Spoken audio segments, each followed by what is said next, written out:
لمناسبة عيد رأس السنة الإيزيدية، الشيخ حميد إدهام الهادي يزور الأخوة الأيزيديين في مخيم نوروز، ويلتقي عدد من الشخصيات الإيزيدية، حيث رافق الشيخ الهادي عدد من وجهاء شمر والأخوة السريان، كذلك الحاكمة المشتركة مع نواب ومستشارين الحاكمية.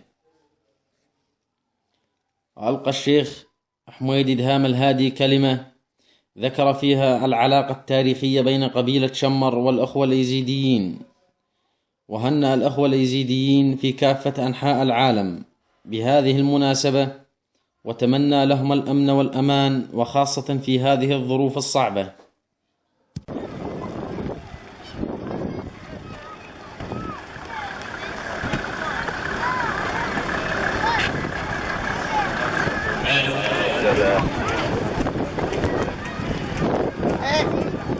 حي الله شيخ وحي الله الجاية، نورت روج آباء يا زعيم الصناديق يا شيخ شمر بكل ديره. حيوك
الو لبين رجع چهارشنبه ده چبويا نوما هفقاسي ام ببيروز باهي بكيفكم المشترك لمقاطعة جزيرة الشيخ حميد إدهام الهادي.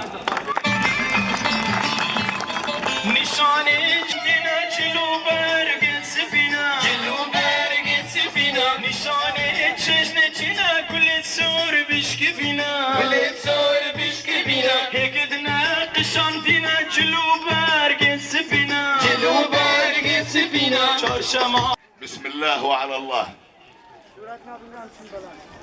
أنا أحمل شخصيتين الآن، كون العيد عيد إيزيدي وهناك علاقة خاصة بين الإيزيدية وقبيلة شمار، فأتحدث الآن بتهنئة إصالة عن نفسي ونيابة عن شمر وعن العرب إذا استطعت. كل عام وأنتم بخير إخواننا الإيزيديين، من سنجار إلى الشيخان ومن موسكو إلى تركيا حيث يوجد الإيزيديين. كل عام وأنتم بخير إن شاء الله، وانتهى إن شاء الله عام الحملات السيئة، وبدأ الآن ظهور الشعوب المقهورة، وأنتم من تلك الشعوب المظلومة. الحقيقة نحن إخوانكم في الله، نحن إخوانكم في الوطن، نحن إخوانكم في الإنسانية. فكل عام أيضا إن شاء الله سيأتي العام القادم تنتهي هذه المخاوف التي وجدت على مدى مئات السنين. والحقيقة الدين لله والوطن للجميع، ونحن أخوة في الله وأخوة في الوطن وأخوة في الإنسانية.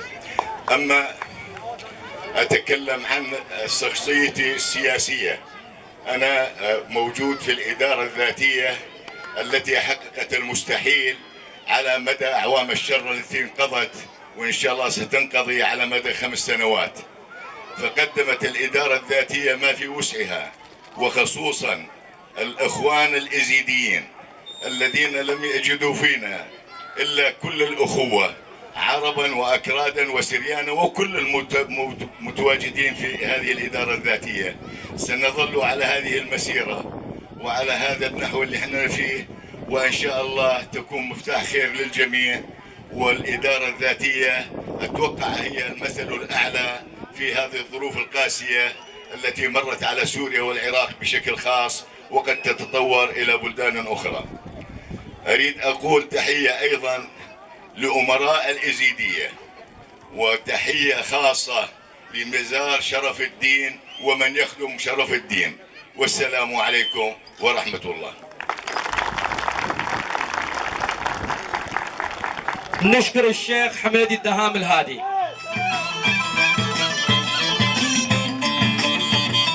في جيشنا كيف شهيد